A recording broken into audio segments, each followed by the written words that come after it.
इस वीडियो में बात होगी एक मोस्ट कॉमन इशू के बारे में जो रूटीन में हर एज ग्रुप के लोगों को टारगेट कर। वो मसला है पेरी ऑर्बिटल डार्क सर्कल्स का। आंखों के गिर्द जो स्याह रंग के दायरे बन जाते हैं, डार्क सर्कल्स जिनको कहते हैं। तो आखिर उसकी क्या वजह है? मार्केट में डिफरेंट किस्म के ट्रीटमेंट ऑप्शंस अवेलेबल हैं जो आपको ये रिकमेंड करते हैं कि आप टॉपिकली ये वाली क्रीम, ये सॉल्यूशन, ये मिक्सचर आप टॉपिकली आंखों के गिर्द आप अप्लाई करें, सोते हुए अप्लाई करें, रात के वक्त अप्लाई करें, तो आपकी ये डार्क सर्कल्स ठीक हो जाएंगे। लेकिन दर हकीकत वो आपको टेम्परेरली आर्जी तौर पे रिलीफ दे देते हैं, लेकिन वो इसका कोई परमानेंट सोल्यूशन नहीं है। सबसे पहले ये जान लेना ज़रूरी है कि आखिर जितना भी ये प्रॉब्लम्स बन रहे हैं तो आखिर इनकी वजह क्या है।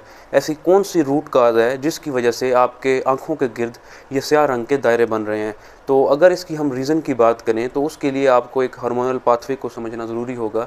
आप सब जानते हैं कि हमारे ब्रेन में एक ग्लैंड जिसको हम पिट्यूटरी ग्लैंड कहते हैं, एक ऐसा कंट्रोल सेंटर है जिससे सारे हार्मोन्स को रेगुलेट किया जा रहा होता है। किडनीज़ के ऊपर, दोनों किडनीज़ के ऊपर ग्लैंड सिचुएटेड हैं जिनको हम एड्रिनल ग्लैंड कहते हैं। अब एड्रिनल ग्लैंड को सिग्नल आता है पिट्यूटरी से ACTH हार्मोन का। अब ACTH सिक्रीट करवाता है कार्टिसोल, ग्लूकोकॉर्टिकॉइड हार्मोन सिक्रीट होते हैं एड्रिनल ग्लैंड से। कार्टिसोल का काम ये है कि ये एक स्ट्रेस हार्मोन है। बॉडी को किसी किस्म की कोई स्ट्रेस फील होगी, आप किसी इन्फेक्शन का शिकार हैं या कोई भी अनहेल्दी इवेंट आपकी बॉडी के साथ हुआ, आप किसी परेशानी का शिकार हैं या कोई प्रॉब्लम आपके साथ पेश आई है, तो उस कंडीशन में उस प्रॉब्लम के साथ टैकल करने में जो हार्मोन आपको हेल्प कर रहा होता है वो ये कार्टिसोल है। जो इसकी एक मोस्ट कॉमन एग्जांपल है, अगर हम एग्जांपल की बात करें जिसमें ये हार्मोन ज़्यादा सिक्रीट हो रहा होता है, तो वो है फाइट एंड फ्लाइट रिस्पॉन्स। इस कंडीशन में इस हार्मोन की सिक्रीशन कई गुना बढ़ जाती है। इसमें आपका जो हार्ट रेट है वो इंक्रीज़ हो जाता है, आपकी जो मसल्स को स्ट्रेंथ जा रही होती है, मसल की जो एक्टिविटी है वो इंक्रीज़ हो जाती है। इसके अलावा अगर आपका जो रेस्पिरेटरी पैटर्न है, आपकी जो सांस की रफ्तार है वो बढ़ जाती है, आपके मसल्स को ब्लड सप्लाई ज़्यादा जा रही होती है, आपका जो डाइजेस्टिव ट्रैक होता है, जो इंटेस्टाइन्स होती हैं उनकी तरफ ब्लड सप्लाई लिमिट करके जो आपके वाइटल ऑर्गन, ताकि आप अच्छे से सिचुएशन को टैकल कर सकें। लेकिन जब ज़रूरत से ज़्यादा इस तरह की कंडीशंस आपकी ज़्यादा रहती हैं, स्ट्रेसफुल इवेंट आपकी बॉडी के साथ ज़्यादा हो रहे होते हैं, तो जिस्म के जो सेल्स होते हैं वो insensitive to cortisol, glucocorticoid hormones हो जाते हैं। कॉर्टिसोल रेजिस्टेंस का सामना करना पड़ता है। अब इस कंडीशन में सेल्स की तरफ ये कॉर्टिसोल नहीं जा रहा होता। पिट्यूटरी ग्लैंड इस सिचुएशन को कुछ इस तरह इंटरप्रेट कर रहा होता है कि आपकी बॉडी के अंदर या आपके सेल्स के अंदर इस हार्मोन की कमी वाक़ई हो गई है, तो वो और ज़्यादा सिग्नल सेंड कर रहा होता है एड्रिनल ग्लैंड की तरफ, ताकि इस हार्मोन की प्रोडक्शन को बढ़ाया जाए। तो इसकी वजह से आपकी बॉडी के अंदर कई गुना इस हार्मोन का इजाफा हो जाता है, लेकिन सेल्स की तरफ ये नहीं जा पा रहा होता। तो इस कंडीशन में कुछ और हार्मोन्स के जो स्टिमुलेटिंग फैक्टर्स हैं वो जन्म ले लेते हैं। मोस्ट कॉमन वो मेलानोसाइट की तरफ जाता है, मेलानोसाइट स्टिमुलेटिंग फैक्टर का इजाफा हो जाता है। अब मेलानोसाइट स्टिमुलेटिंग फैक्टर के इजाफे की वजह से जो मेलानोसाइट सेल्स होते हैं वो मेलानिन की प्रोडक्शन को बढ़ा देते हैं। अब इसकी वजह से आपकी आंखों के गिर्द ये स्याह कलर के जो सर्कल होते हैं, जो स्याह रंग के दायरे होते हैं, डार्क सर्कल्स, उनकी प्रोडक्शन देखने को मिलती है, उनकी प्रोडक्शन ज़्यादा हो जाती है। कंडीशन के साथ जो और प्रॉब्लम्स आपको देखने को मिल सकते हैं वो ये हैं कि आप फाइट एंड फ्लाइट रिस्पॉन्स को अच्छे से टैकल नहीं कर पाएंगे। सडन इवेंट आपकी बॉडी के साथ हो, आप कोई इन्फेक्शन का शिकार हो गए हैं, तो आपका जिस्म, आपका इम्यून सिस्टम सही से काम नहीं कर पाएगा। इन सिचुएशंस को टैकल करने का, इन प्रॉब्लम्स को रिजॉल्व करने का एक ही हल है कि आप ज़्यादा एक्सरसाइज करें, आप ज़्यादा एरोबिक एक्सरसाइज करें, आप फिज़िकल एक्टिविटी करें, आप ज़्यादा वॉक करें, ताकि ये जो आपकी जिस्म के अंदर बढ़ा हुआ कार्टिसोल लेवल था जिसकी वजह से जो सेल्स थे वो इनसेंसिटिव हो गए थे, आप ग्लूकोकॉर्टिकॉइड रेजिस्टेंस का सामना करना पड़ रहा था, तो आपका जो जिस्म है वो इन चीज़ों से इम्प्रूव हो सके, आपकी बॉडी के अंदर पॉजिटिव चेंजेस आ सके। बात करें कुछ और ऐसी तब्दीलियों का जिनकी वजह से इन प्रॉब्लम से आप निकल सकते हैं, तो वो है आप अपना स्लीप का पैटर्न डिज़ाइन करें। आप एक टाइम फिक्स कर लें जिस टाइम आपने सोना है, और आप 6 to 8 आवर्स की अपनी स्लीप कंप्लीट करके उसके बाद आप उठें।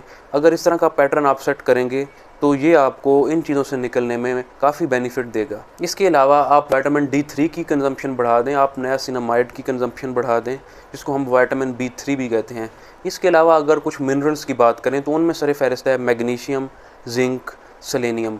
ये अब इस तरह के कंपाउंड हैं जो आपके सेल्स को प्रिवेंट करेंगे कि वो कार्टिसोल रेजिस्टेंस क्रिएट ना करें। आपकी बॉडी के अंदर इस तरह के जो सडन इवेंट्स हैं उनको मैनेज करने में ये जो सारे सप्लीमेंट्स हैं एक अहम अपना वहाँ पे रोल प्ले कर रहे होते हैं। जो नेक्स्ट रेमेडी है वो है कि आप स्क्रीन टाइम लिमिट कर दें।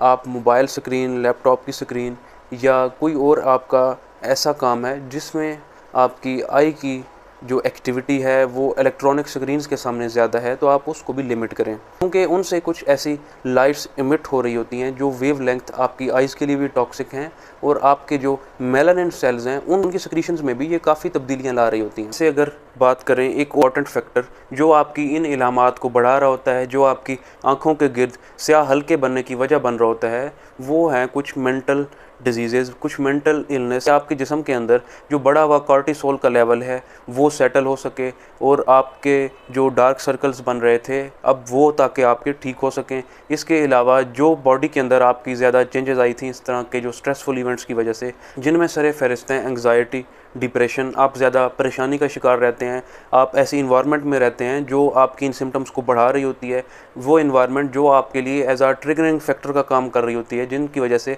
आपकी बॉडी में इस तरह के जो इलामात हैं, इस तरह की जो सिम्टम्स हैं आपकी वो बढ़ जाती हैं, आप ज़्यादा परेशानी का शिकार रहते हैं। तो आप इन चीज़ों से निकलने के लिए आपके लिए बेहद ज़रूरी है कि उन सिचुएशन से आप अवॉइड करें। जो नेक्स्ट रेमेडी है वो आपको डार्क सर्कल से बचाने के लिए वो है कि आप रिड्यूस करें इंसुलिन सर्ज को। आप ऐसी डाइट कंज्यूम करें जो आपका बॉडी में ग्लाइसेमिक इंडेक्स रेज ना करे, आपका जो ग्लूकोज लेवल है वो रेज ना हो। जब ग्लूकोज लेवल रेज नहीं होगा तो आपकी बॉडी के अंदर इंसुलिन भी ज़्यादा सिक्रीट आउट नहीं होगी। सम टाइम जब आपके जिस्म के अंदर ग्लूकोज ज़्यादा देर तक बढ़ा रहेगा तो सेल्स इंसुलिन से भी इनसेंसिटिव होने लग जाएंगी, बॉडी को इंसुलिन रेजिस्टेंस का सामना करना पड़ सकता है। तो इस कंडीशन में भी जो एक्स्ट्रा पिगमेंटेशन है पेशेंट को वो देखने को मिलती है। आपने नोट किया होगा पेशेंट की जो नेक है उसके गिर्द जो पिगमेंटेशन के पैचेस हैं वो ज़्यादा होते हैं, आर्म पिट में पिगमेंटेशन के पैचेस ज़्यादा होते हैं जिनको अकैंथियोसिस नाइग्रिकेंस कहा जाता है। तो आप इन प्रॉब्लम से बचने के लिए आपको ज़रूरी है कि जो पैटर्न्स बताए गए हैं आप उनके साथ स्टक हों और उन पैटर्न्स को आप फॉलो करें, तो ही आप डार्क सर्कल्स के प्रॉब्लम से बच सकते हैं। वरना टॉपिकली जितने भी मेथड्स बताए जाते हैं वो एज सच फ़ायदा नहीं देते। परमानेंट सोल्यूशन यही है जो आपको इस वीडियो में बताया गया है।